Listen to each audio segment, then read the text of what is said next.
Yep. Wonderful. Awesome. Alrighty. Well, everybody, thank you all so much for coming. This is really exciting to see. This is going to be an Under the Mushroom Cap production, and today I'm going to be talking about Characterization 101. But that's just a silly title for it. Truthfully, this is how to embody your character. Some of these lessons I feel actually extend out into like your everyday life as well. But I'm not a doctor I kind of am. Oh boy, I need to figure out a different way to say that. The gist of it is, I'm not a professional always. When I'm not a professional, you shouldn't listen to my advice. So today we're going to talk about Characterization 101. I'm stoked you guys are all here, friends from out of the area. It's so awesome to have you. Welcome to Ancient Oaks. Ancient Oaks is a conglomeration of a Belagarth realm, which is Ancient Wharf that's been around for quite some time, in an Amtgard park called Mystic Oaks, which is relatively new, and if I do say so myself, is thriving. I'm so excited to have you guys here, and today we're going to talk a little bit about characterization. But first, you got to know who I am. So my name, for those of you who don't know, is War Master Doc Court of NT Goblins, WM, WD, MC, BMA, LLC. I have some other ones too, but that's not the point. Welcome under my mushroom cap. Tis a beautiful mushroom cap. There's shade. Hopefully you have AC on, because that would be nice if you're in a hot area. That's kind of like what the shade does. So I'm a War Master. What is a War Master? A War Master is a monster peerage that has an emphasis in a little bit of spirituality, a lot of bit of personal growth, and let's be real, some fighting, and a lot there of it. There are many different War Masters, although not that many. We are very, very similar to knights. I think in a lot of ways we are just really good knights. War Master Kib is an excellent example of that. But my purpose as a War Master is that of a drop pod. You drop me anywhere in the world, and I can create a park where I recruit and gather people who are like-minded and can get along, where we beat each other with foam sticks at different levels of intensity, and we all have a good time doing it. Then I'm going to train those people, convince them to go to an event, and have fun and lead them at that event. That is the ancient premise of what a War Master is. I'm also a Witch Doctor. So I kind of am a doctor, and Witch Doctor is a Belagarth title that is from the Goblin lineage, and it is a title that calls me as a servant to keeping the stories of Belagarth alive and putting a lot of emphasis on storytelling, roleplay, characterization, and the history keeping of this beautiful world that doesn't live in any rules and have any structure. Both of those titles I earned in 2017. So I've been working to expand that for a long time and how I embody those things. More recently in 2024, I became Belagarth's first Master Chronicler. And the emphasis of the Chroniclers Guild is to preserve, cultivate, and nurture the history and community of Belagarth through the arts of photography, videography, storytelling, lore craft and creation, and history keeping. Because ultimately, if we don't know where we come from, we're doomed to repeat the history. Basically, we're doomed to repeat the mistakes of the past. I intend to do the same thing that I've done in Belagarth in Amtgard, because there is very little difference, in my opinion, from what those games are. Obviously, Belagarth is, in my eyes, pretty much completely a sport, whereas Amtgard is pretty much completely a game. However, there's a lot of game aspects to Belagarth, and there are a lot of sport aspects to Amtgard. So with those two things out of the way, that is the principle and premise of today. Is I want you all to figure out how you can RP your characters in whatever game you're in, Darkon, Belagarth, even in the SCA. But right now, it's so that you can play and role play whoever you want to be in games that have absolutely no rules about role playing. In Belagarth specifically, there's nothing. There is no rule or written structure to how we do this. It's all up to us.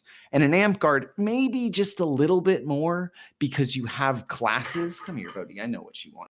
You have classes, and those classes could have roles. But most people don't play AmpGuard classes like they would a roleplay character. They play AmpGuard classes like they would a League of Legends character, where they change what they're doing based on their team comp, which is really cool. It's not how I do it, but it is very, very cool. So that's a little bit about who I am and why I'm doing this, and I really appreciate you all for being here. So what are we doing today? We're going to talk about why characterization matters. We're going to talk about what I consider the 3 keys to portraying a convincing character, or the 3 keys to embodying your character. I'm going to talk about consent. And if you take nothing away from the class but this, then I have succeeded.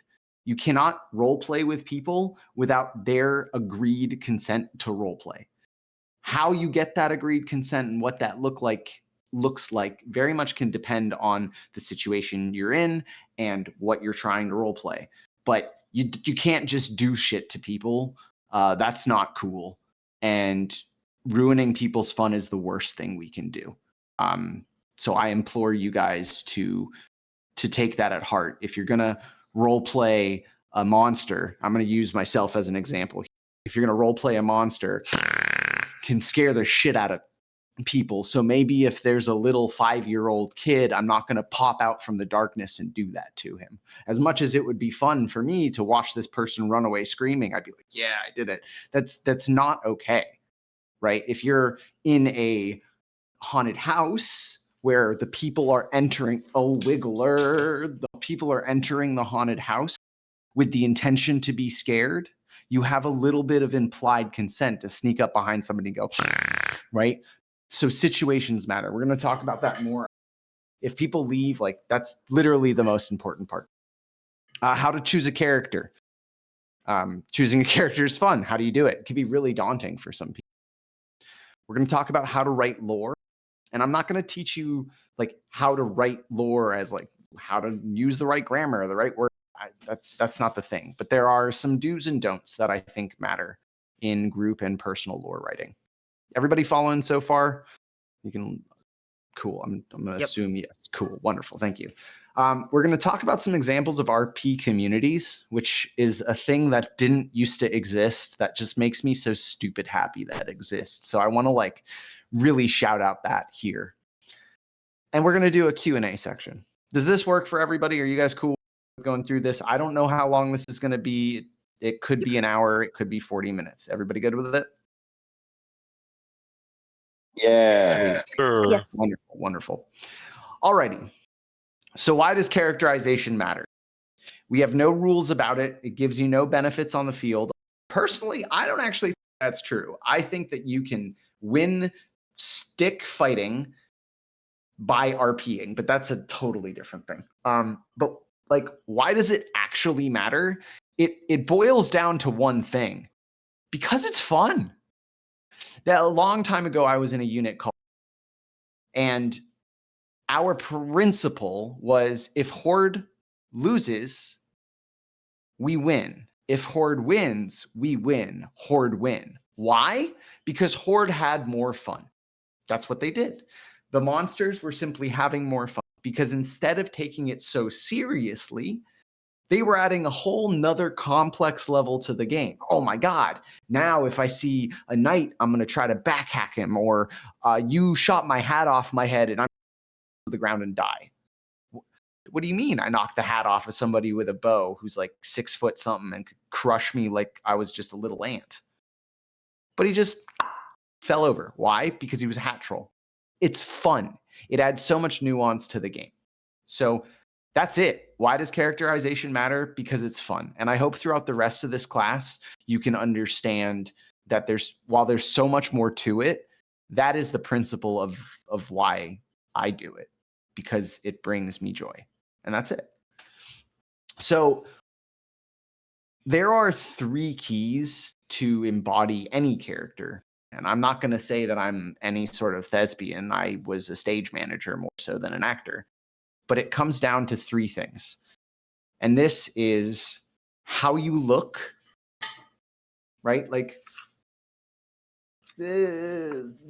this helps a whole heck of a lot.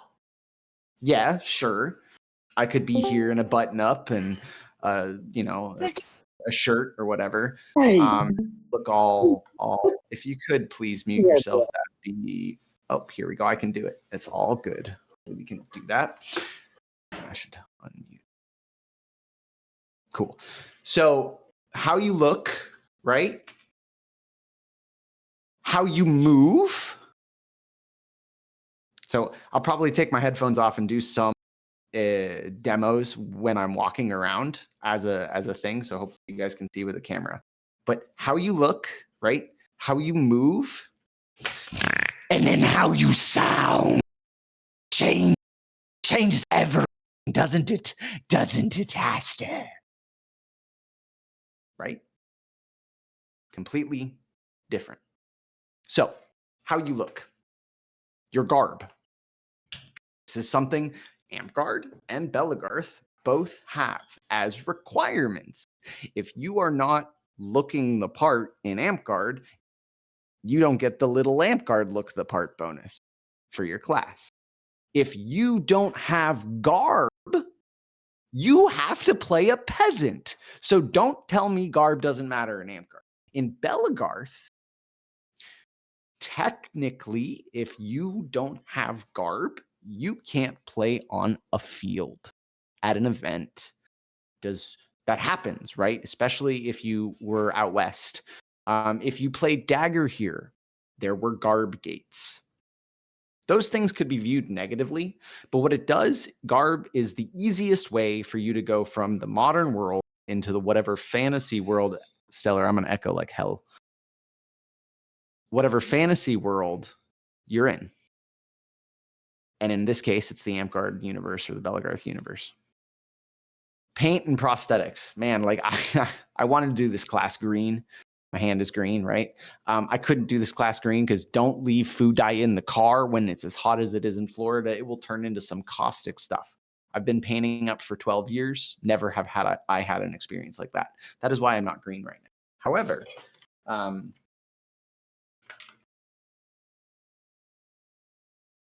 prosthetics do a whole heck of a lot. It's hi, I totally look like a different person. Wow, that's awesome.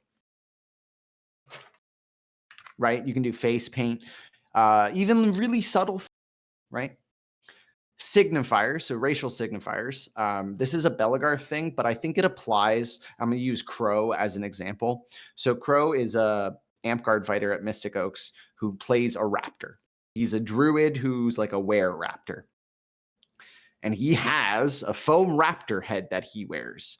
And he just showed up to park with a caveman-like style outfit. Yo, he looks the part. It adds so much to his character. Wait, Cord, if I could interrupt for 1 second on this? Yeah. All right, so Amtgard, in addition to classes, has something called the Dorun Avatar.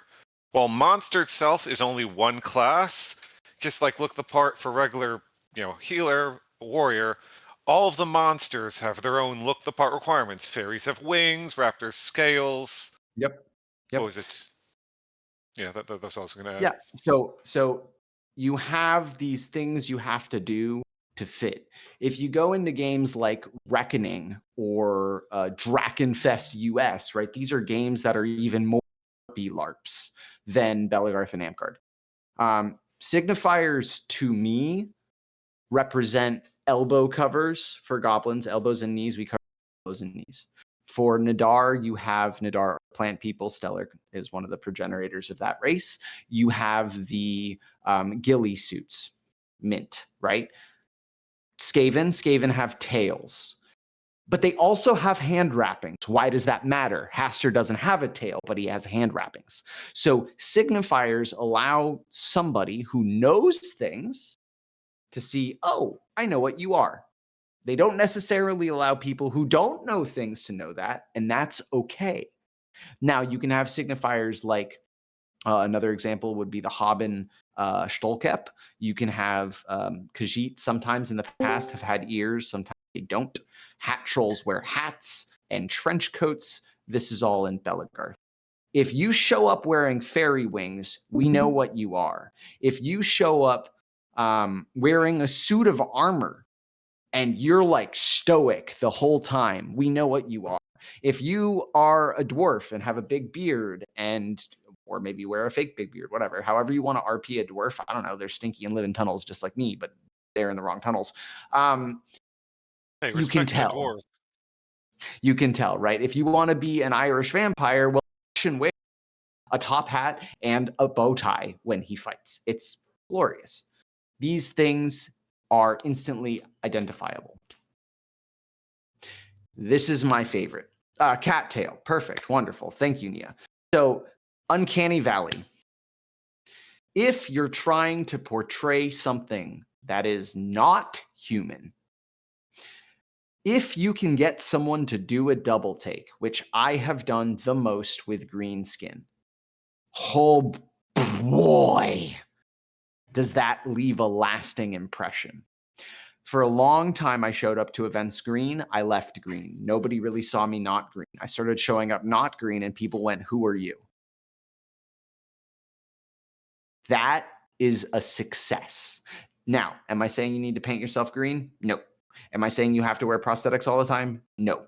But if you have contacts in, if you wear contacts, try different colored contacts. If you're playing a vampire, you have red eyes, and they look at your eyes. Oh my God. Dude, it's so good. Okay.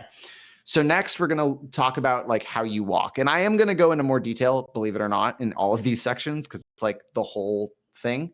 But how you walk matters. So hopefully you guys can see this. I'm going to be in my camera. So if I'm walking like this, it's very, very, very, very, very different than if I'm walking like this. And very, very different than if I'm walking like this. All of those things are a change in how you gesticulate is what I've been fucking doing all day. So gesticulation is the movement of talk. I'm Italian. I have the unfair advantage of just being Italian. This is how I talk. However, this matters. If I am in person, if I was in person, I would do this. I guess you can see it. I'll do the demo. So here's the demo, right? I have to sit on my hands to make this happen. Hi, everybody. My name's Cord, and I'm here to teach a class on embodying your character. You know, my voice is still fine. Like I'm here. Like this is me, right? We talked about how you look, and we talked about what the garb, how the garb is that I wear, and the signifiers, and you need to have contacts for them. Dude, for me, that's painful. But I hope you can see the difference with how I'm talking now. Do I have to move this fast? No. I can move a lot slower with how I talk. I want to point something out. Maybe I'm looking at a thing. Why? Because they help you embody your character more, your idiosyncrasies. Level changes. Level changes are huge. If I'm standing like this, I know you can't see my head, but I'm talking, right? Versus this, and I'm talking, versus this, and I'm talking, versus the shift in level allow you to kind of break away a little bit from looking human, which is kind of a thing, right? You want to change how your character looks. If you're a human, maybe you don't need to do that as much, but you can, just like you can have an accent, you can have a signature walk, a signature gait. If you've ever seen Jujutsu Kaisen, you know exactly what. Uncanny Valley. If you walk too slow or too fast, you can freak people out. If you move in ways that are, you can freak people out. I'm not saying freaking people out is the goal, but you create a way of being that is very noticeable. And then finally, how you sound. The tonality and the rhythm you use while you speak. I mean, there you go. There you go, Banjax. And it helps. You have EDS, I believe. Tonality and rhythm. So how you speak matters. If I'm talking in a flat tone and I'm not role-playing a robot, this is pretty lame. If I'm role-playing a robot, this is an awesome voice. In fact, if this is the way I am playing and my name is beep, beep, bop, boop, boop, boop, right? And I'm a cyborg from Neo City and I can keep this up for an entire event, I will win a role-playing award. So it's not that it's necessarily bad. It's that it is part of the character. Tonality and rhythm, accents and voices, just like I did. And then there's subtleties. So if I'm talking and all of a sudden something happens and my reaction isn't, it's, oh my, oh goodness, ay, ay, ay. Oh, wait a minute. Something that you can consistently do, you can create a character like that. Yeah, Chase does a wonderful. Chase, would you like to come on mute and just do that real quick? I would love that. It might be loud. I don't know how loud this Do it. this mic Do is. it. Do it. Oh, I might not be able to. Oh, So that dude, it was so loud that it cut out, but we can kind of hear it. It's a really good chicken. Chase will do the chicken sound while people are walking, and I will, dude, it's the funniest thing in the world. To that point, Uncanny Valley. So you notice, do you guys see something similar? Uncanny Valley, Uncanny Valley, Uncanny Valley. It matters. Why? Unless you're trying to role play a human, doing things that are almost human is one of the greatest ways to make the people around you engage in your role play in a way they're good with. If they don't like it, they can walk away. All right. So how you look. We're going to talk about the evolution of a kit a little, and I'm going to use myself as an example. So way long. Well, first of all, before I do, you guys still with me? You understand the 3 keys of how to portray a character, how you move, how you look, and how you sound? Wonderful. So long ago, when I started fighting, I looked like this. Now, the idea in my head was I was some sort of monk character that was no longer a monk. And I had like cut up pajama pants and that robe I actually still have. It's a cloak now, but and like a little red tabard. I have no idea what my character was. Neither do you. It doesn't really portray anything. So many years later, I looked like that. So that's in 2015. I was an apprentice at that time. So I have a much more interesting kit. I have an old tunic. It's got some embroidery on it. I have some patched knees. I have a patched hood. But if I wasn't green, that to me doesn't currently scream goblin. I'm not saying it wasn't a good goblin kit. It's a good like peasant kit or like wandering person battler kit. I loved it. I'm definitely not shitting on my past.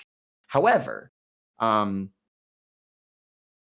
it's not that. So why am I wearing all black? Because I'm a night goblin. Is all black less interesting than the multiple colors? Yes, it is less interesting. It's way less interesting. I hated all black when I started, but it screams night goblin. I don't wear it much in Florida, but I used to always wear a robe with dags on it. Kind of boring, but it screams night goblin. You know, the hood and this don't really scream night goblin, but the fact that I have bloody quills definitely screams a little bit more of a darker character. You also see the checkers. Why checkers? I'm a night goblin. So down in the corner, there's mushrooms.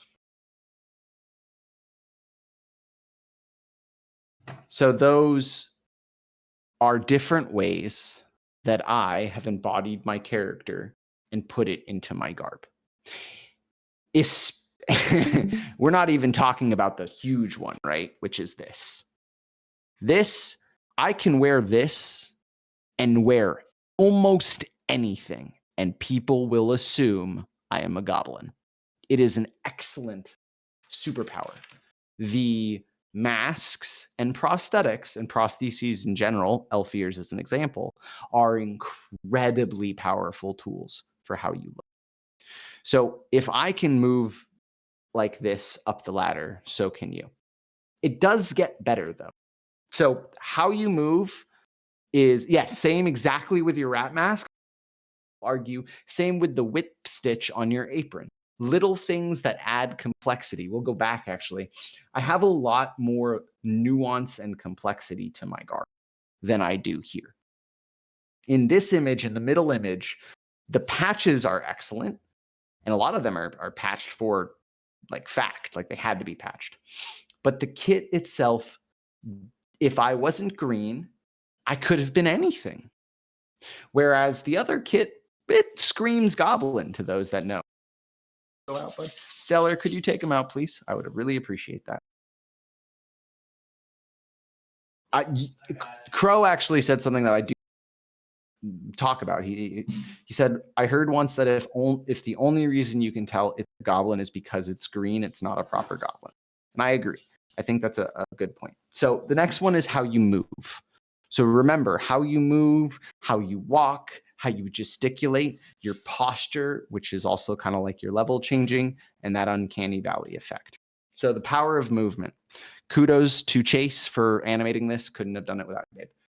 So this is me giving a speech during actually my Master Chronicler elevation. And you can see I'm gesticulating with my hands, but you also see facial expressions.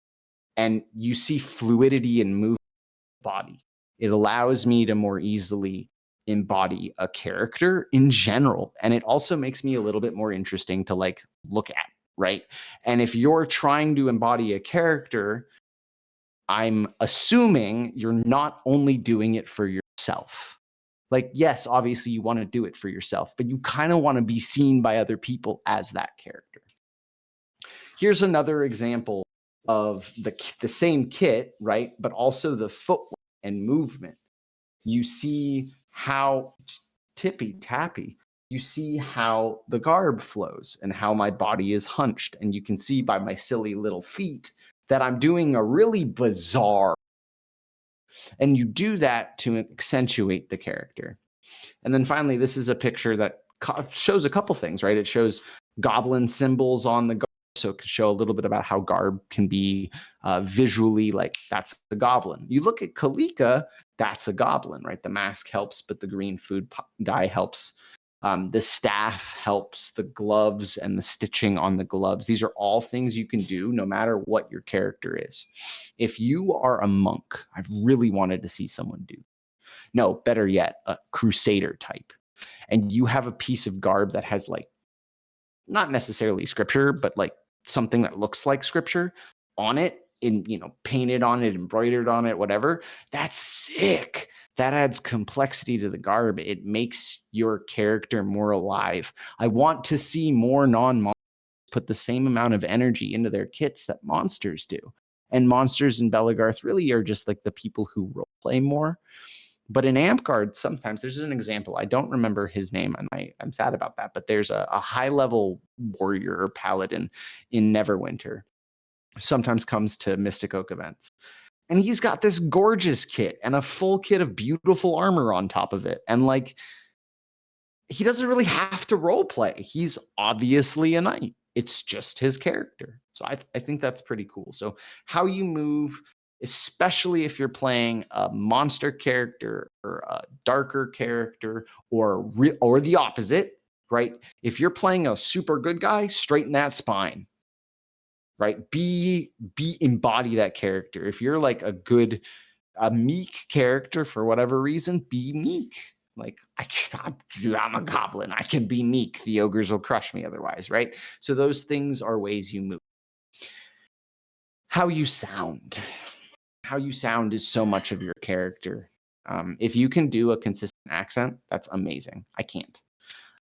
Some people say that I have a consistent goblin accent. I don't.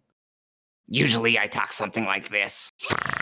Or I talk like this. Or you talk a little Russian, or you do something like this. Or you talk like a vampire. I really wish I could consistently do an Italian accent. Changing the voice. Changing how you sound. Changing the rhythm, the tonality, the cadence, the tone. So bring on the nuance, bring on the fun. A voice can be created by anyone. So no matter if you're good or bad at accents, know that you can create a consistent thing that screams your character. Why does this matter? No real reason other than things fun, with one glaring exception. Can you imagine if you were good enough at having a voice and then you decided that your character was dead? And from then on, you sounded completely different. How much would that affect those around you? An example is those whose characters die and they come back in completely different kits with completely different attitudes. For those of you who've been around a long time or do LARPy LARPs, like real LARPs, I guess, I hope you know what I mean when I say that, right? We're talking about things like parlor LARPs. When a character dies, it matters. And there's definitely been character deaths in Belagarth, Dagger here, I'm sure, in Amcard as well, where the person comes back with the new name and you don't, with a new character, and you don't necessarily, maybe you talk about the character in an RP sense, but that's dead. I have had that. In fact, I wear a cord that disappeared and came back. Yay. And that was the cord that my character, my old character, died from. He was hung up for betraying the church, basically. And Cord, the goblin, the original, not the night goblin, the original Cord, took that monk down, took the rope as a belt, and took his garb. And that was the justification of why I wore monk's robes as a goblin. So bring on the nuance, bring on the fun. A voice can be created by anyone. So your voice is an instrument you can use, right? We've got the tonality and rhythm. I think I've done a decent job of showing you guys that. So how you speak, even without an accent, is just completely transformed. Imagine if I spoke like this all the time. Hey, yes, it's me. I'm not a leprechaun. I'm like a wannabe gnome. I don't know. It's definitely not my...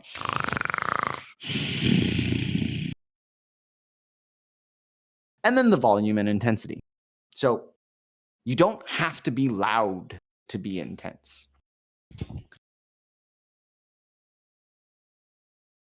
Perfect, exactly. If I want to be intense, I can do it very quietly. So I can sneak up behind someone and go, I'm gonna cut your spleen out and feed it to my dogs. That's intense as shit.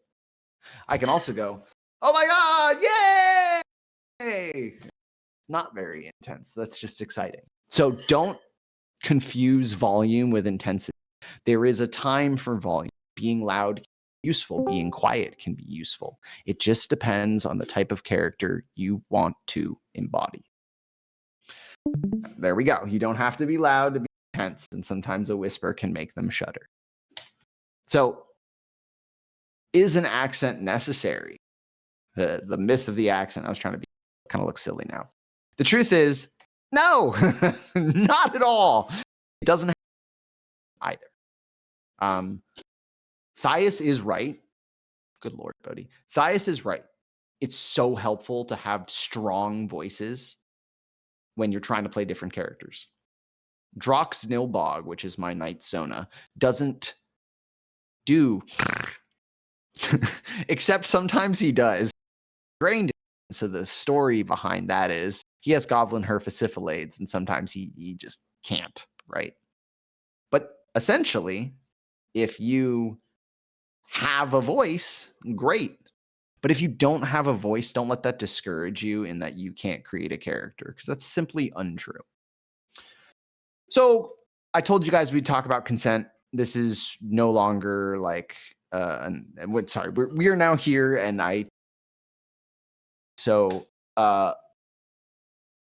no, I don't even know how to respond to that.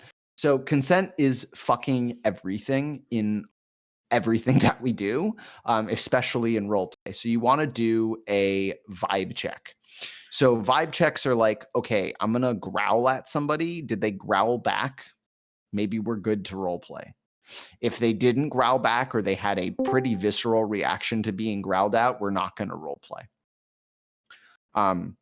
So you got to ask yourself, do they want to? Like at this point, Thias is just gonna I'm just gonna engage with Thias or engage with Haster. But if I was gonna like do something more intensive, right? I would talk to them. Like you don't be a dick with your role play. If you're role playing a dick of a character, cool. But do it when it's okay to do it, and don't be a dick when it's not. And if you don't feel like you can make that distinction, please, I don't care where you go, do not have fun at the expense of other people. I am not a Chihuahua. I'm gonna murk you for that. Never, never, never. More like a dachshund. Come on. So just like having fun is great. And a long time ago, if you asked monsters what they were, they would say, we're the people who tell the dead baby jokes and laugh at our friends when they fall down.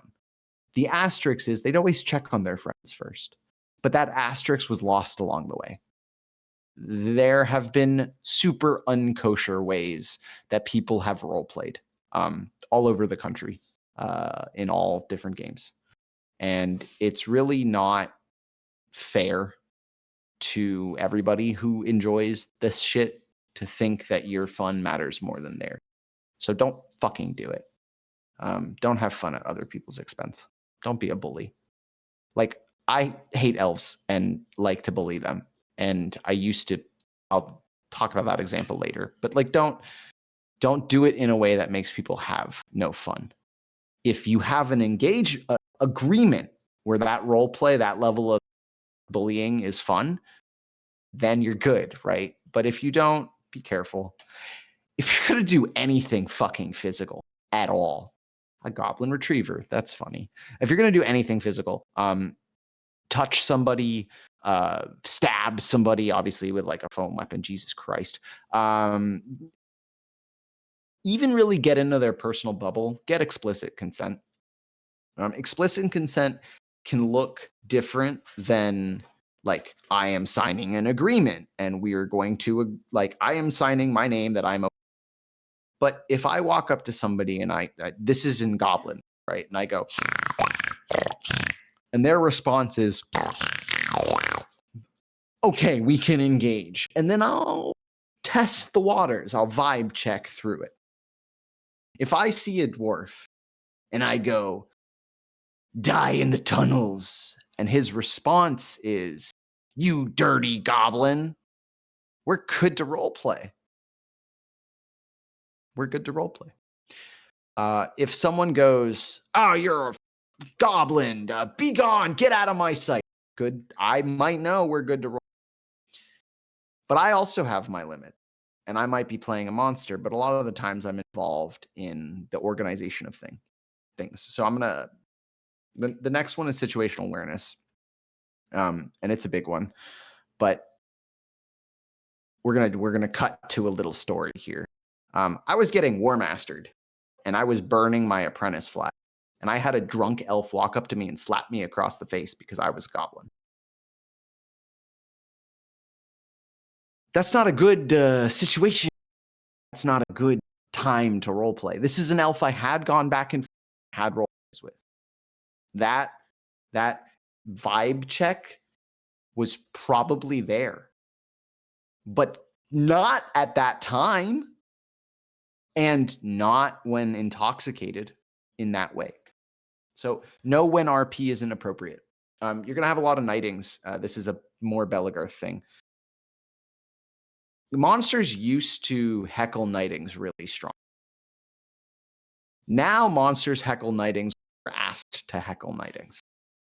And I think if you go and heckle some sort of elevation like that in a way that disrupts that elevation, you're an asshole. Because for some people, that's the most important thing they've done in their life. And your fun should not be at the expense of other people. Like, this is a big one, right? So an example I used, like, don't murder a kid.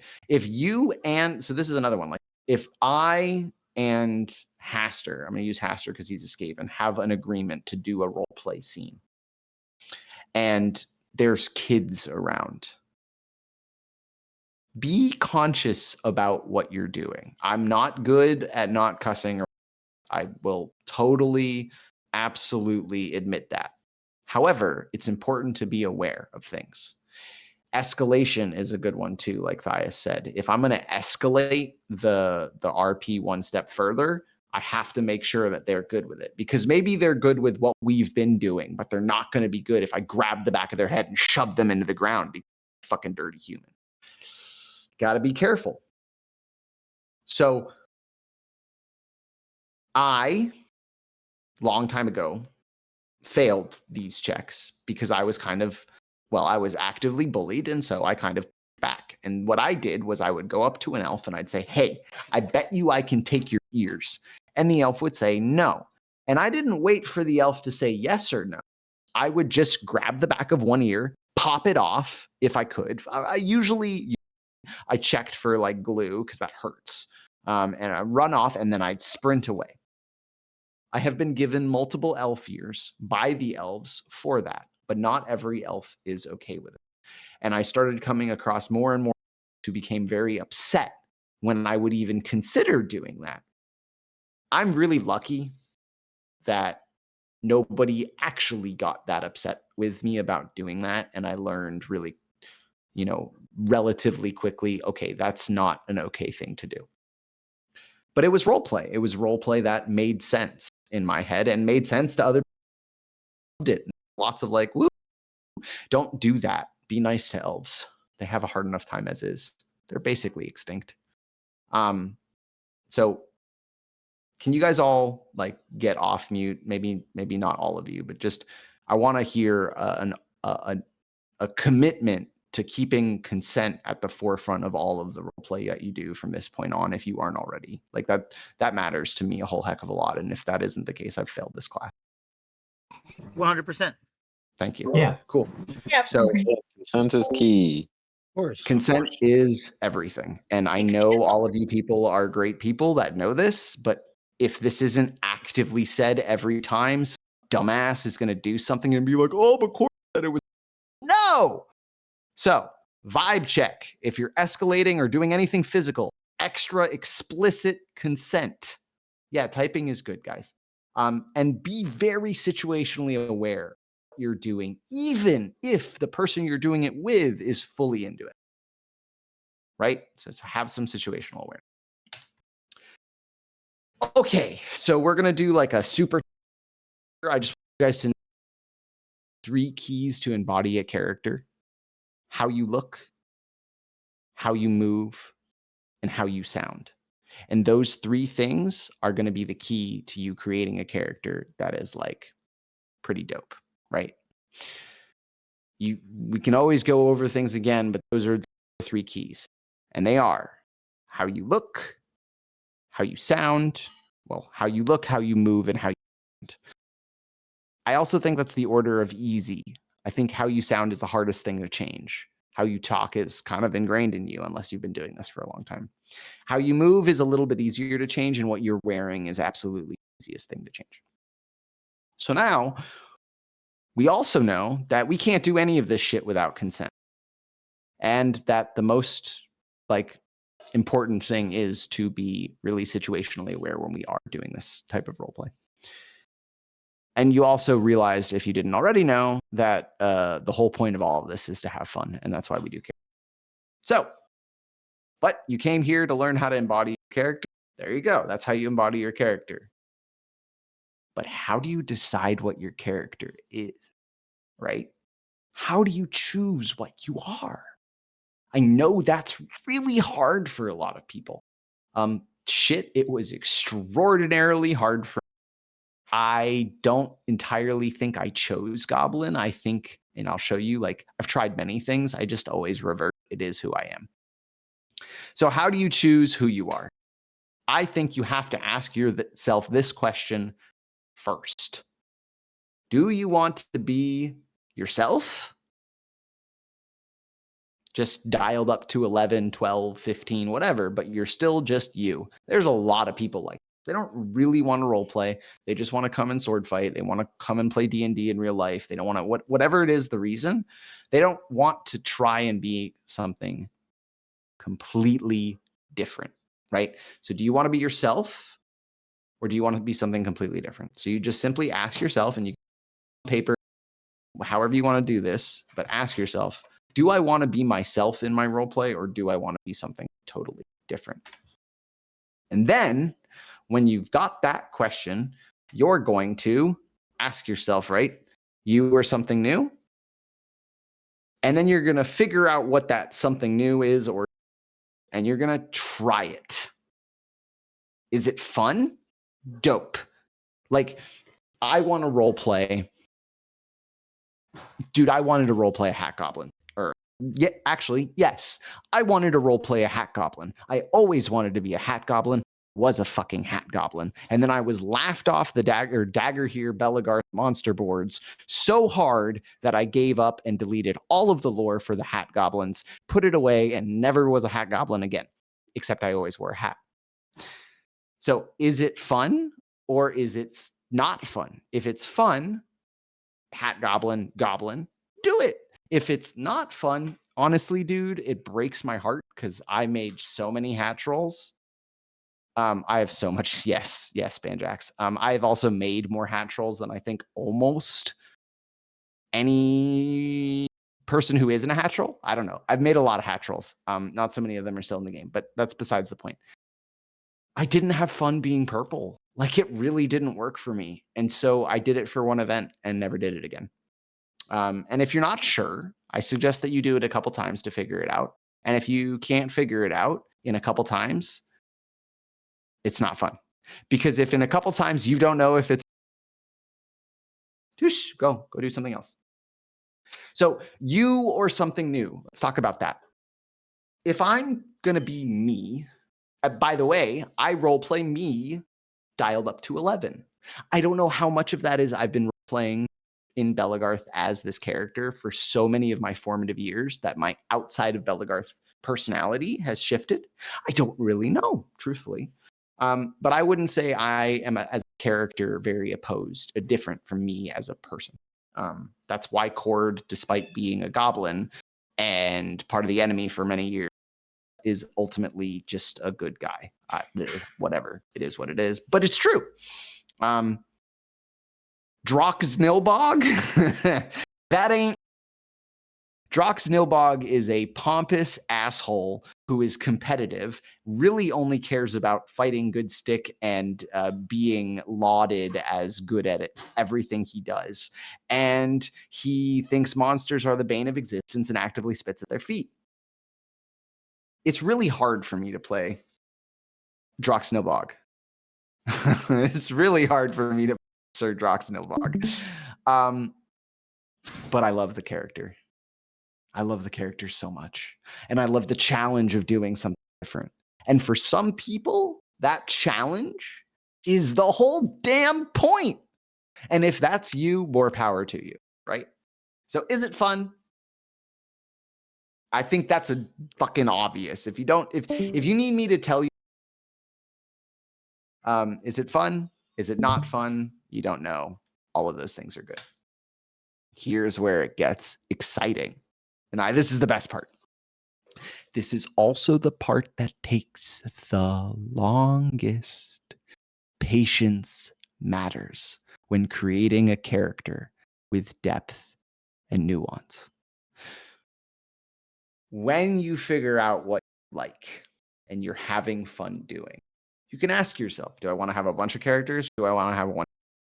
I suggest if you are a Belagarth player or an Amtgard player or an anything player who really wants to create a personal connection with your character, strongly suggest you pick a character and play that character for a while. If you just want to jump around, you do that. Yes, go ahead, Action. I was going to say one other idea, because Amtgard does have the different classes, is that if you're making different personalities of different classes, I don't know if you've ever heard of a video game called Killer 7. You can try and link the personalities, so there's some nuance to each class without having to lose a core identity or some kind of link that keeps all the characters together. Yep, absolutely. So, and I can actually talk about that. But in Amtgard, you can use classes. Technopop does that. He has totally different garb for the different classes he plays. I also am taking from him and doing that. So it's good. If you guys can hold all comments till I get through this, so that will help the recording. So again, you or something new, ask yourself that question. I'm keeping it broad on purpose. I'm not telling you what monster race you should pick.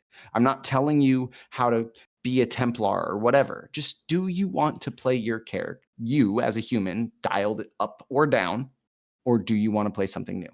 If you want to play you as a character, think about, well, we'll get there. But you want to basically think about your existence and your life and how you can fit that into. If you want to play something completely new, you can do what I did, which is a mirror. Or you could go any direction. Just give yourself the time to build that depth of character and that nuance in that story. Can you be more than one thing? Yeah, definitely. And it's awesome to do so, right? I suggest picking that one character that you can make your main character because it allows you to embody it more, especially if you're new to role play. It gives you more time to fall in love with your character, change your character, adapt. But that does not mean you should stick with that thing only. I have gone through many names, many characters. You can be many different things. Here are some examples of things that I have tried. See? You can be whatever you want. So, what am I?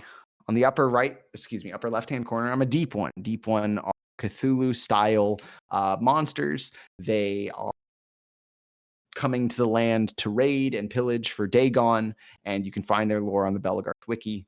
They were created by Finn and Zarzar many, many years ago. Then next to that, you see the ghillie suit. What am I? I'm a Nadar. There's my... I'm a tree. Look at me. You see Haster and I in the far right upper top. So Haster is a Skaven, and I, in that picture, am an orc, part of a tribe called Nartum Kal. And that kit is really hot. It's also by large percentage my best. I'm very proud of the kit. But it's not Cord. That is not me. That is Urzuk. It's a different character. You see in the bottom left-hand corner, I'm a dead hat troll. I don't have a hat, but I'm dead and I'm purple. And I have kind of like a trench coat and my belly's open. Those are hat troll signifiers. I did not like being purple. It didn't work for me, but I gave it a shot. I was a Silverhelm. I technically am now an Arhat. What that is a celestial being of a kind. And you can see that with the mask. So I was a Silverhelm many, many years. And we all know what I am now. Cord T what? Cord T Goblin! It is what it is. I am what I am. I can't help it. But all of these things are different characters. They don't look the same. They don't have the same kit. You also see I'm not walking the same. I'm not standing the same. So you can be whatever you want. I encourage you to try different things, find what's fun, and then build some depth and nuance.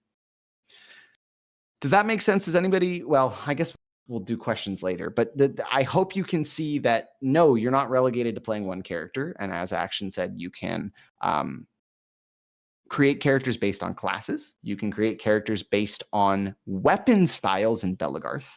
You could create characters based on events. You can create characters based on games.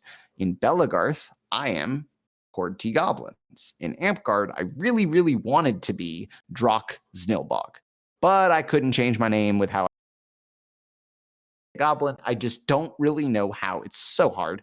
Doesn't mean I can't do it. Doesn't mean Drock doesn't come out. The game with Drock Znilbog is he goes to events. He's green. I only repaint once. At the end of the event, all the green is off. I come to the land of Amtgard because I hear they have good healers. And I, Drock Znilbog, is afflicted by goblin herphosyphilis. That's lore, isn't it? A lot of people roleplay characters because they want to have lore. They want to have stories. They want to be able to share that story. So sometimes characters are influenced by stories and lore, and sometimes stories and lore are influenced by the character. It is 100% a chicken and the egg, and as Thias just said, lore is lived. So what the fuck does lore is lived mean? Well, we don't really have rules. We have the Amtgard Book of Monsters, and we have the Belagarth Book of War, and then we have the Amtgard Rules of Play. But those things don't really talk about the lore, your character lore. So here are the do's and don'ts. And this section is quick, I'm going to be honest with you, because I think that writing lore is a personal thing, and it's hard. And personal lore, oftentimes doesn't matter. And I'm not trying to be a dick, but like, nobody gives a shit if you're the High Lord Cheeselbottom of duking Twiddly Top. There's a reason Drock Znilbog is from the land of Polandia, and he's like a merchant knight. Nobody gives a shit. He's a dumb character. I love him, right? But like that. So do, when you're writing personal lore, do stay humble. Now, I used Mongoose in the example. Mongoose can justifiably say that he is a Ronin of the swamp. And if he even wanted to say he was a knight of the swamp, guess what? He's earned it. If Amon as a character wants to say that he's Squire Amon and he's a master wizard, guess what? He's earned it. I'm not saying take away your accomplishments. I'm saying make them be actually real accomplishments. Use real life experiences as the basis of your story. My story starts in the Golden Mountains of Melenorod many, many moons ago, many lifetimes ago.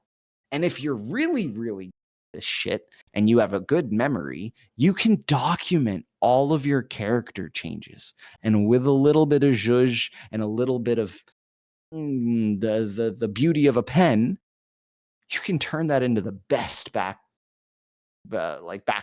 or backstory. There we go. The best backstory ever because it's real.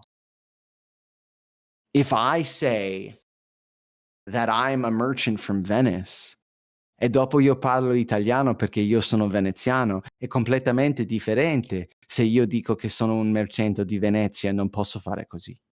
It's different. I can say that I'm a goblin witch doctor in my stories because I am a fucking goblin witch doctor. I told the stories. I did the work. But I can't say that I'm a knight. I can't say that I'm a king, right? In Amtgard, you have these monarchies like king and baron and sheriff. That's all cool. I'm not that. But as of, like this week, I can say I am a regent. Ha ha ha. Real life experiences as the basis. So Skarn, I don't know if you're still here, but are you? I don't know if he is. Oh, well, too bad. I was going to shout him out as an example. I'm going to use him as an example anyways. Skarn just started a park. He can use that park and the starting of that park as a part of his story. Aldrich has a good example. Before he was a monkey, he was part of Robin Hood's Merry Men, and he has a whole story that goes along with it.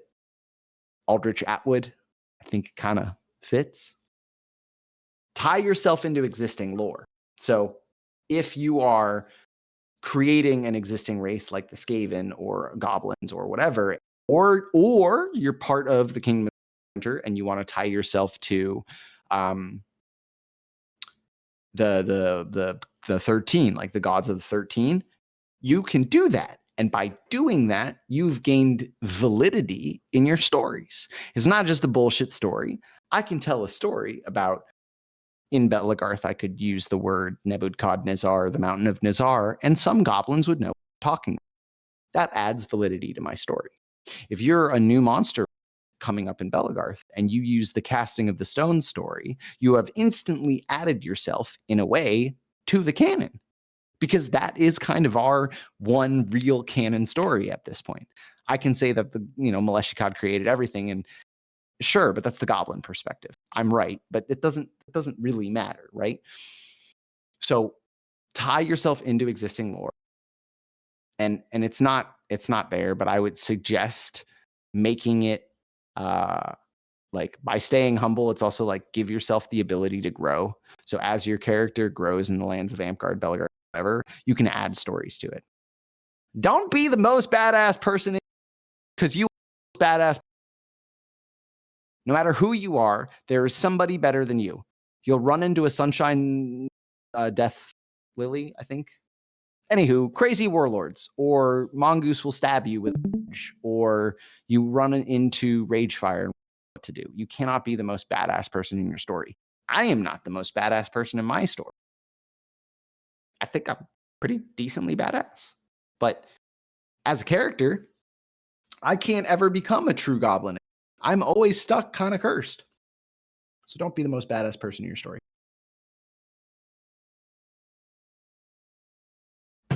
Don't claim titles you don't have. I hope I don't have to go in more than that, but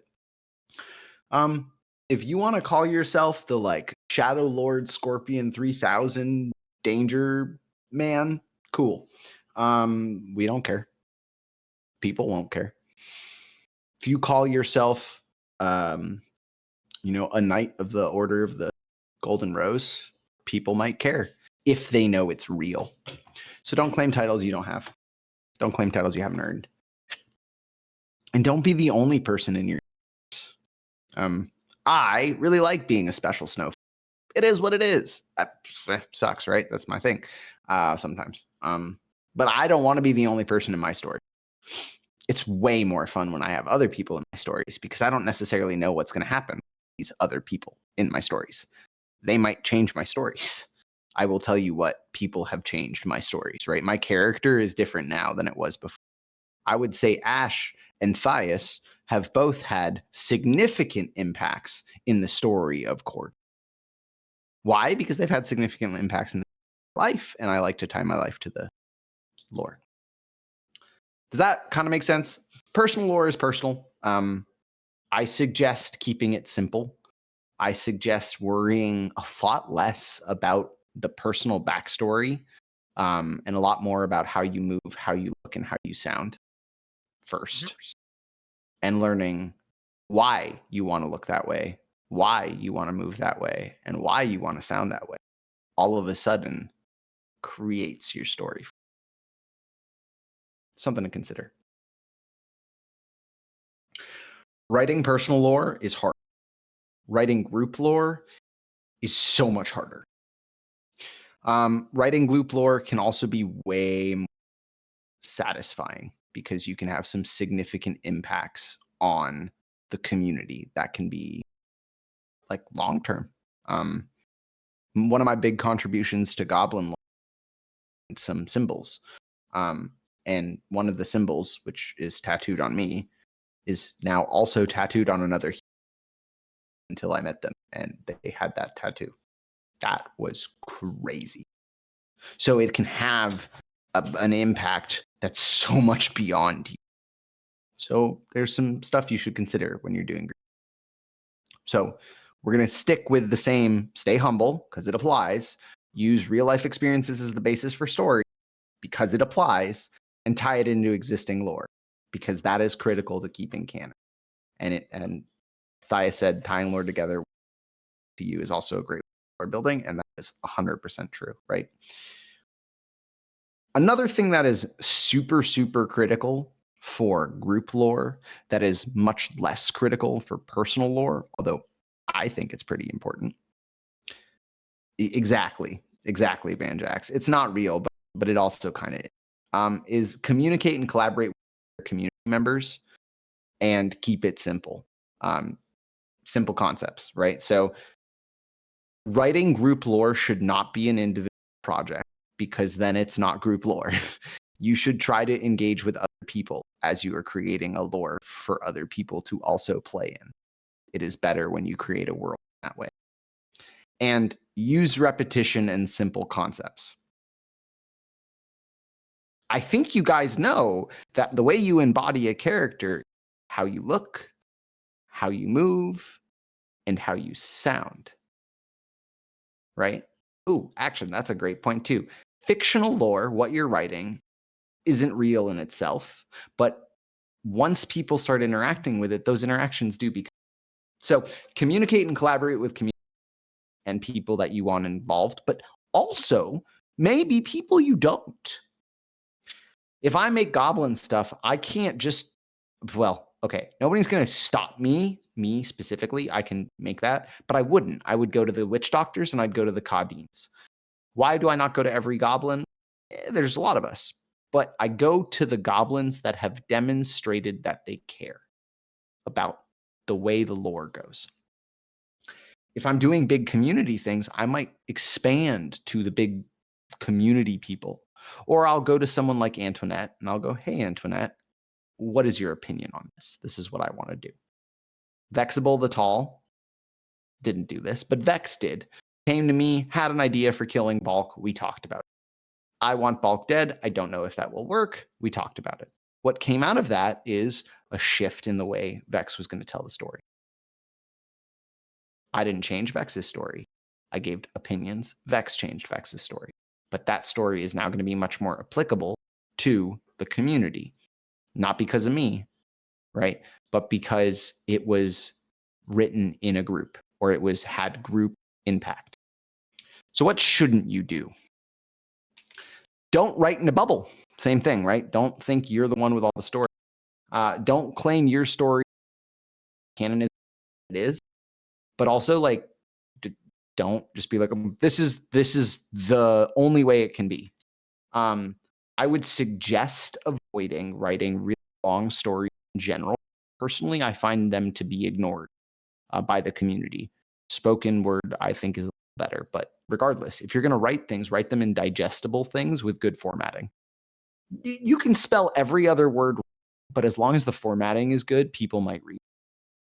I really strongly suggest you do not write lore with extreme complexity.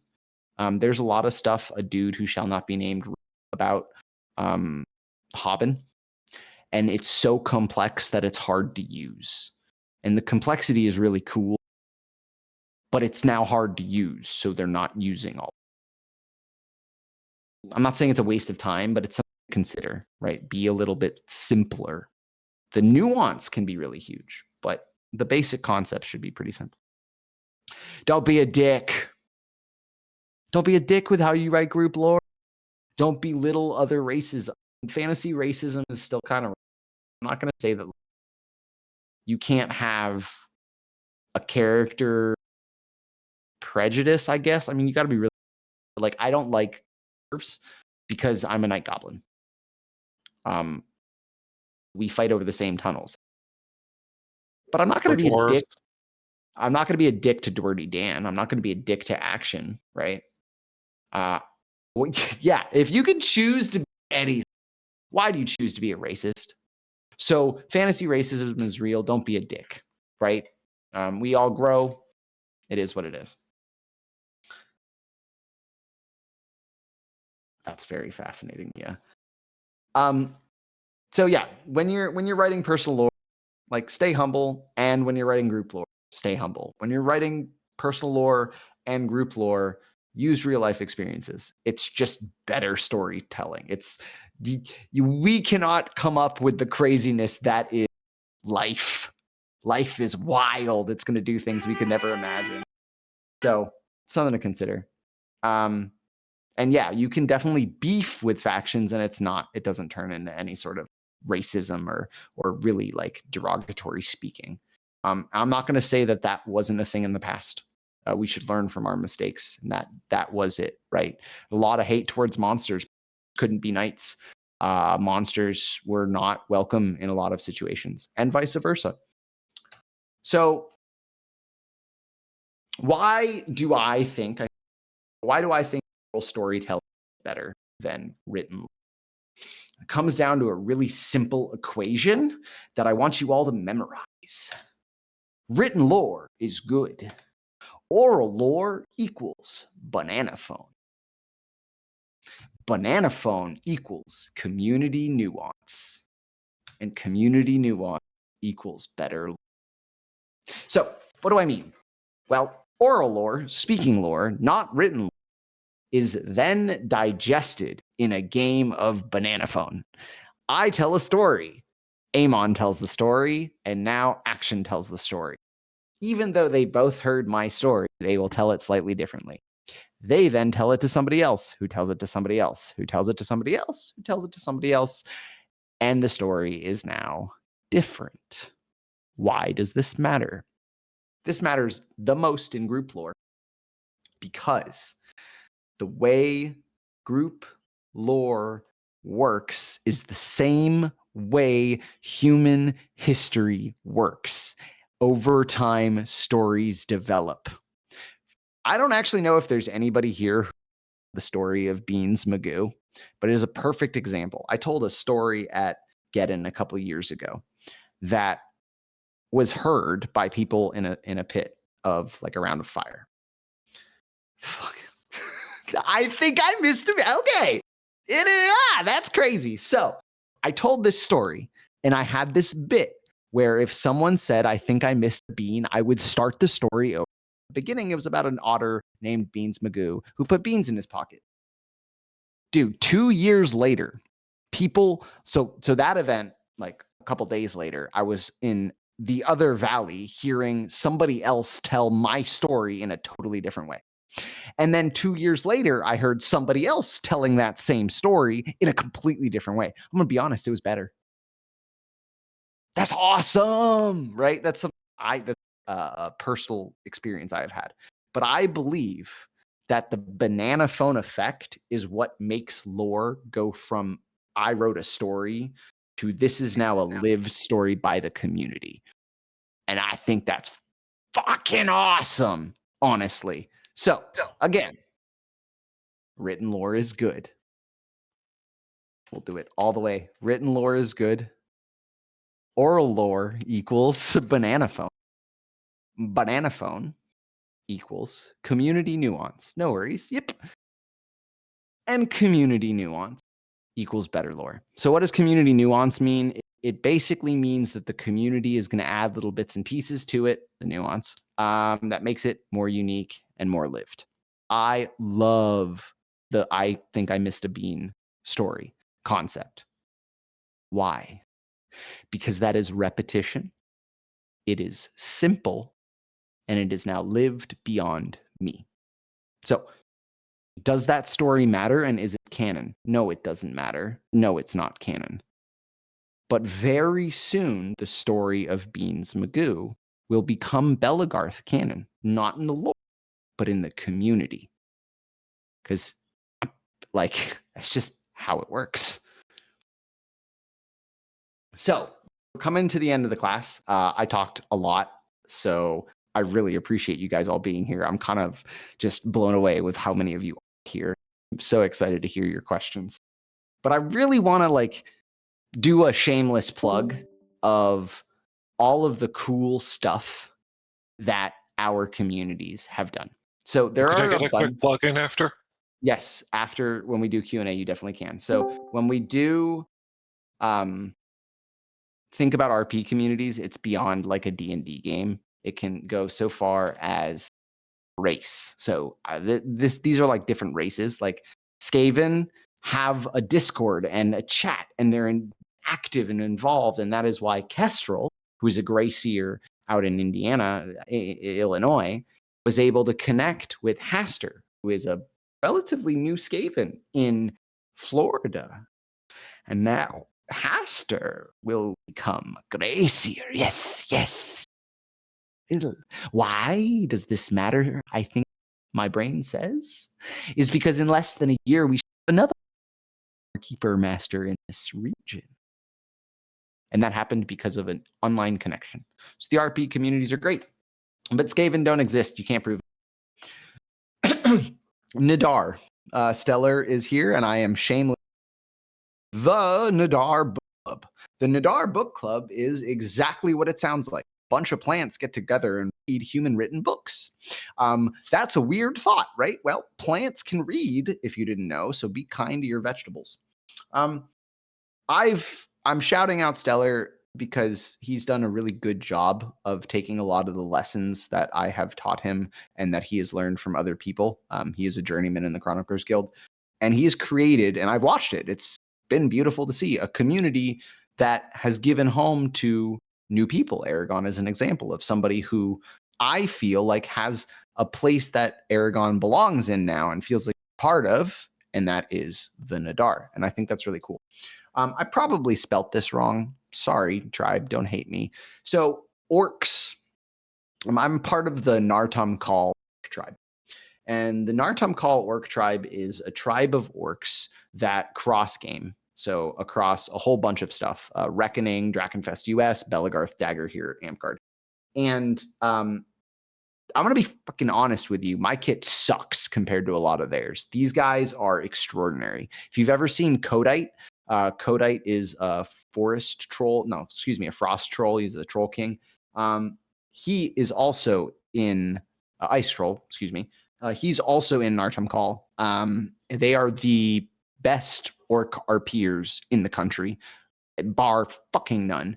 And I am really like just stoked that my buddy Droog, who's the king of goblins, big eye roll, but it's true. He's the one that made this, and Urzuk, which is my other face. This orc tribe specifically, like Nartum Call, focuses on a really specific Nartum Call theme, which is like post Moria orcs. However, or I probably said that wrong, but basically post the fall of Sauron orcs. So sort of Lord of the Rings orcs, but sort of not. But Drakenfest US as an banner, and the dark banner is orcs, goblins, trolls, skaven, gnolls, all these different things. So there are different Discord communities, Facebook communities where you can connect with people. Now, everything I've shouted out so far has been monsters background. There's also Discord, a dragon chat. I know that there's a beautiful Discord, the Feywilds. This is for Fays, and a lot of this is Belagarth, but it really isn't Belagarth. People from other games can go in and cross game and cross collaborate. It just makes for a better experience. So it's been a long class. Really appreciative that you guys sat through it, as I know all of your time is valuable. I am going to open it up for Q&A. So hit me with your questions in the chat, or if you want, you can get off mic and ask them. However, I do just want to reiterate a couple things. So first, how do you embody your character? You figure out how you want to look.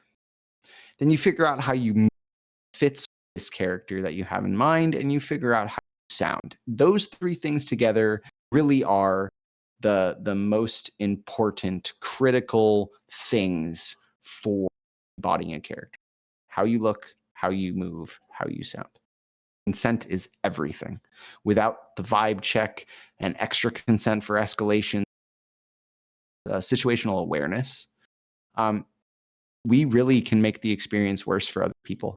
So I ask all of you to never have fun at other people's expense unless that other person has agreed upon it, I guess. But really, just be conscious when you roll. When you write personal lore and when you write, stay humble, use real life experiences, and I'm happy to go in depth of that if people want. And try to keep it simple. If you're trying to get something to catch on, use a lot of repetition. Those are kind of the big key lessons. And of course, as always, if you're not having fun, don't fucking do it.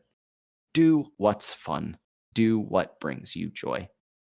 With that, thank you all so very much for coming under and hopefully learning a thing or two. I'm really grateful you're all here. And please hit me with your questions. Yeah, I just wanted to put in a quick plug. I know people go onto the orc if you're used to it for AMCAR to see your class, maybe your level. But there's a whole, if people can hear me, there's a whole system for putting in, so you can put in notes, background. You can put a lot of detail about your character into the orc itself. Yep. So you can also do, you know what? I'll just show you guys. So one of the things that you can do, thank you so much, Stellar, and thank you. Have a wonderful time.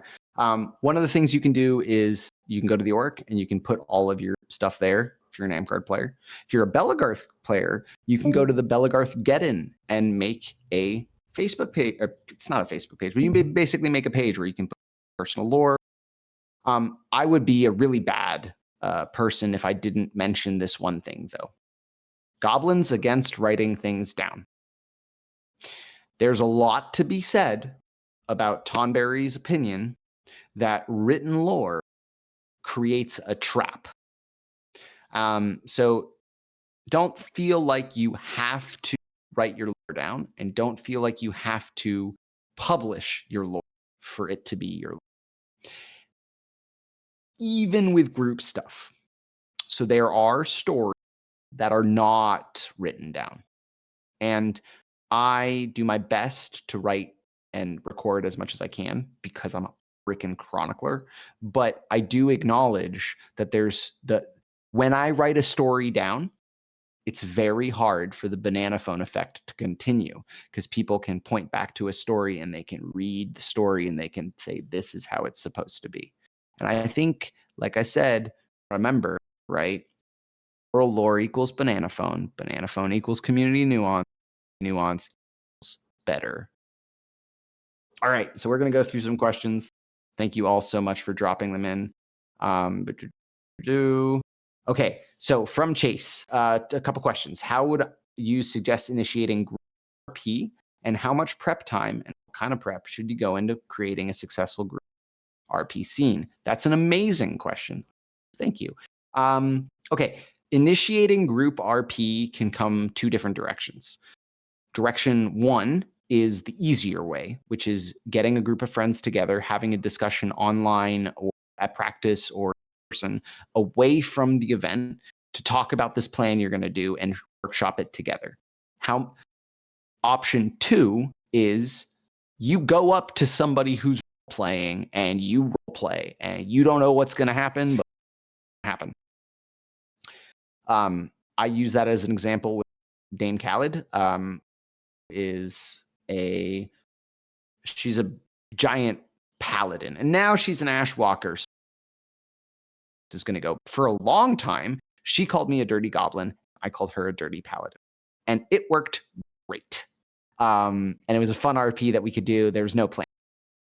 Now, Stellar, who goes into extensive planning, and like you can do really extensive detailed planning like we did for Kalika's Kadeen trial, where we brought flares and I had written things and structure. The word should, I think, is tough because I don't think there is a specific way that you should, like how much time you should take. But I think unless you're very talented at ad-libbing things and doing things off the cuff, which happens to kind of be my specialty, I would actually really suggest taking at least a week to prepare for the thing. If you want something to be really done well, like I'm doing some stuff at Frostbane, I'm starting now. So 6 months, right? So it depends on what you're doing. I'm super stoked to hear you think about different characters. That's definitely something. Yes, Thias, just go ahead and hop on mute, off mute. On the group roleplay thing, the thing with planning it out is it also never goes as planned. So the way I personally kind of went about that with my recent thing with a recent awakening is that there was one or two people that were keeping things organized, and then everyone else was kind of told day of do this, maybe know this, because there's too much planning, it all kind of falls apart, and then it's more stressful. So there's also a level of how much planning versus time too.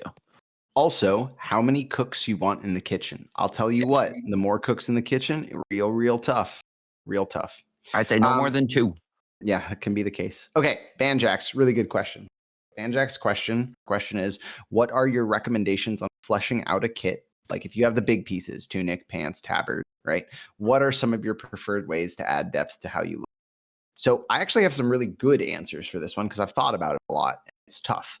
The first thing is if you know what type of character you are, you can start accessorizing in ways that make sense. If you're playing a character who is a surgeon, as an example, having an apron that's maybe bloody stained and a couple choppas might be great. Banjax, I'm going to use you an example. Scarecrow hat. It's really good, right? So you can add depth by having a bag. Like let's say you have like a pouch, but the pouch has little tufts coming out of it. If you're Skaven, maybe you have a little like shrunken head that you hang off your belt. So accoutrement and accessories are really what builds your kits up, right? So I think the reason my kits are really good, and Banjax, you can stop the room if you'd like, but I think that the accessories that I have that have made my kit really good are things that I add to my belt flags, but also the like little stitching I do on the side, small things. So that's the little things are really what fleshes out a kit. You'd be amazed. It's not necessarily the big painting or applique or anything. Little things are always gonna be more.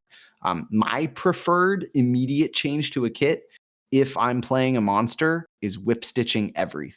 If I'm playing a peasant, I'm playing any sort of non-whipsy character, whip stitch and visible stitching, because it's just I don't have the time to have a professional seamstress do really, and it helps me embody the character. Another one I really like to do is patches. I think patchwork works really well. Looking at historical, like you could look at historical scarecrows, and that could be a good example, good way to find what they used to look like and things to add to your kit. We don't have to pull everything out of the void. We can also pull things from history. Okay. So this is a good question. Yes, I am willing to do lore review and feedback. However, if you want my feedback, you're going to get honest feedback. So just be ready for that. If you expect it to come fast, don't. If you can catch me at the right time and your story isn't very long, you might get your feedback in 5 minutes. You might also get your feedback in 6 months. If you have entered into that sort of conversation with me and I stop responding and you actually care to get an answer, be a squeaky wheel. I give you full consent to be a squeaky wheel. I'm not ignoring you. I just have a crazy, insanely busy life that is insanely busy in Belagarth and Amtgard, but I also work 2 jobs and have active hobbies and shit. So just be a squeaky wheel. Yes, use the wiki, use that and use the orc. Writing down lore helps other people feel like they too can write down lore, and it can be a beautiful thing. So some of Stellar's questions. What makes you want to come back and be a creature over and over? Fun. I really like playing a goblin. I like the idiosyncrasies I've created. I like the stories I've created. I find it so easy to slip into that character. I find it really easy to slip in the character of a gnome or some other small being, because for most of my life I was very small. And I think that the depth and nuance that comes as you build a character a little bit beyond like the initial thing is what brings me back to it personally. Like Drock Snowbog, I'm going to keep doing because it's fucking funny. It's hilarious. And I did one thing and it stuck, which was I was pretending to be Drox Nilbog. So I walked up to a group of knights. I knew these people, like we were engaging. And I was just talking to them as Drox Nilbog. And then I fucked up. And I just had a goblin synchronous goblin.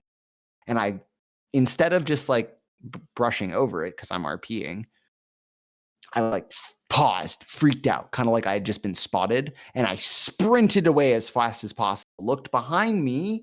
And as soon as they weren't out of earshot, right? But they were far enough away. I started walking like Drox Nilbog again. Little fun things like that bring me back to the character and are displaying it as well. On the field, my number one. So how do you initiate character with others, like on the field and during events?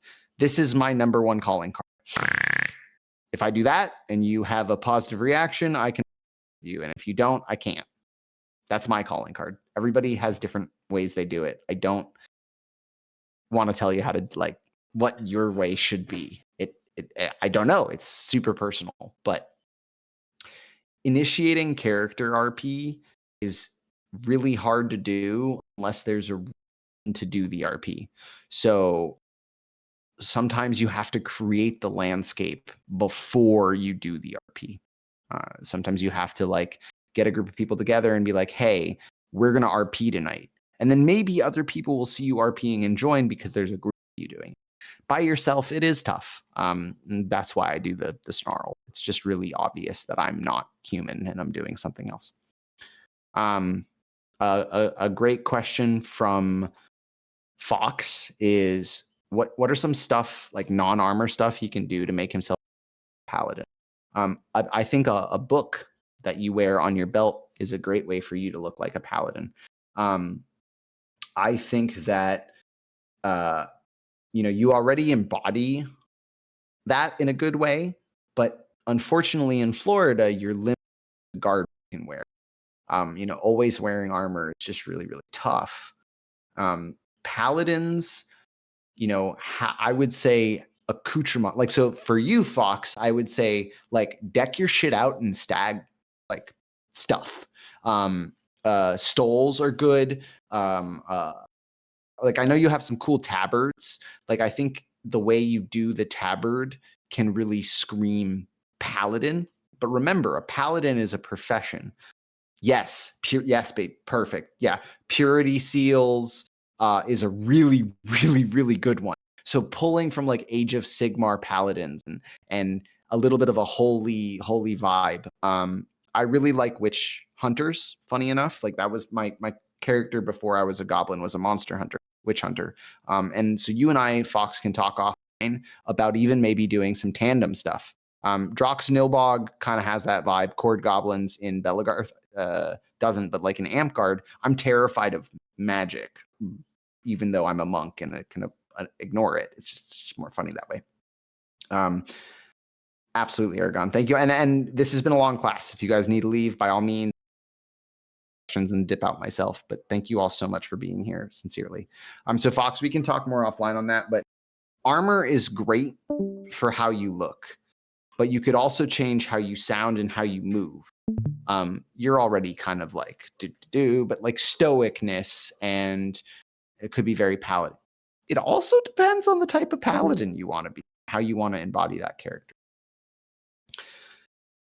Let's see if there are any questions. Okay, I don't know if there are any other questions, so I'm gonna leave the floor I could open. add a few comments on the Paladin one, saying that I've played a lot of Paladin in D&D and WoW. I mean, I think but give us your feedback. I want to hear it. Say beyond just the purity seals, the books, Paladins usually have a big attachment to their gear and weapons. A lot of times Paladins are always associated with knights, so cavalry symbols or Paladins are associated with that. They're religious. I mean, there are Paladins who don't necessarily wear armor all the time. Paladins do have training. Not all Paladins are gifted armor instantly. Yeah, I mean, the thing with Fox's character, he's a squire, almost a knight. He's already a master. So having big fancy boots, like all very good feedback. I think for Fox, my takeaway from all of this actually purity. To be completely honest, I think Banjax is hitting it on the head with the big fancy boots. I was thinking some sort of shoes as well. Like Crow, as an example, has like really embodies his character as a were-raptor. Those sort of things. I think you could really embody Fox. You could do a lot of stuff with Kodos and with the stag because the iconography is really strong. And you already kind of have. I mean, we're two sides of the same coin, my friend. I'm not a paladin, so I think it is quite fitting that you are. I will probably just stay here for a little bit longer to see if anybody have any questions. What I really want to do is like pirate boots. I've wanted to do that for a long time. But yes, thank you all so very much. I hope you learned some things. Please do end the recording. Thank you so much for recording, Banjax. I appreciate all of you guys coming. This was a really fun class for me, and I am really hopeful and excited to see more people RPing. Please know I am always here to support you because that is what brings so much fun to our game, and it has nothing to do with the fighting.